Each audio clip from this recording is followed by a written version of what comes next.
The Dershow. You don't want a surgeon to be picked by DEI, and you shouldn't want your generals to be picked by DEI.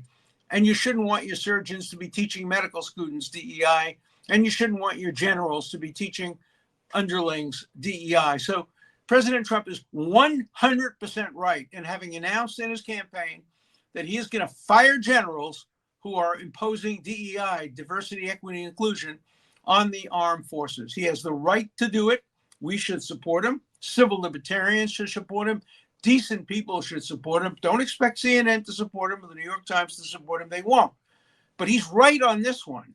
And they're wrong on this one. And it goes to the essence of the civilian control over the military. You know, very few countries have that. In so many countries, the army is independent. That's where you have coups. That's when you have the army doing things that the political leaders don't want them to do. But one of the unique features, now it's common in many Western democracies, but one of the unique features of the American Constitution had been to make the President of the United States, the elected, democratically elected, obviously through the Electoral College, but mostly democratically elected, the president, the commander-in-chief of the armed forces. You know, some people always say, well, you're voting for commander-in-chief. No, he's not our commander-in-chief. He can't tell me what to do or you what to do. He's not the commander-in-chief of the people of the United States. That would be tyranny. But he is the commander-in-chief of the United States Armed Forces, all of the armed forces, the Navy, the Army, the Air Force, the Coast Guard, etc.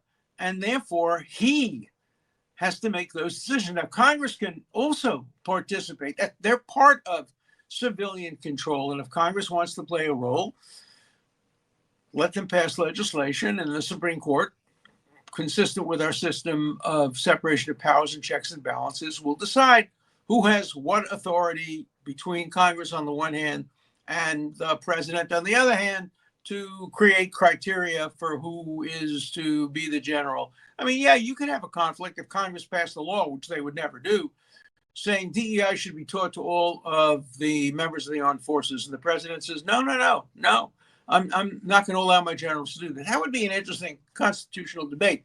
But that's not what Panetta was talking about. Panetta was saying, no, the Army ought to decide who the generals are. It has to be made by the Army. This is an internal decision. He is just dead wrong about that. And I wish that CNN, the Times, and others would have a better understanding of the Constitution. Now, I don't understand whether they're dumb. I don't think they are. Or whether they are deliberately and maliciously misleading the people for partisan purposes. That's what I think they're doing. Maybe they're so blinded by their partisanship that they become dumb on this issue.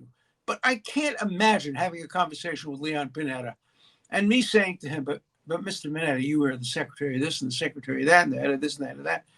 You certainly support the notion, don't you, of civilian control of the military? Yes, I certainly do. Well, if you support the notion of civilian control of the military, why do you think that generals and other Army personnel should decide who the generals are and what the criteria should be for hiring and firing generals? Doesn't civilian control of the military entail the president, maybe Congress, but civilians making these important policy and personnel decisions? How would he answer that question? He wasn't asked that on CNN. Jake Tapper never asked him a single question about that or about anything else because, you know, CNN, there's a lot of head shaking both ways. Republicans this way, Democrats this way. That's what's happened to CNN. And yesterday was just a remarkable disaster of educational malpractice by the network on the issue of civilian control of the military.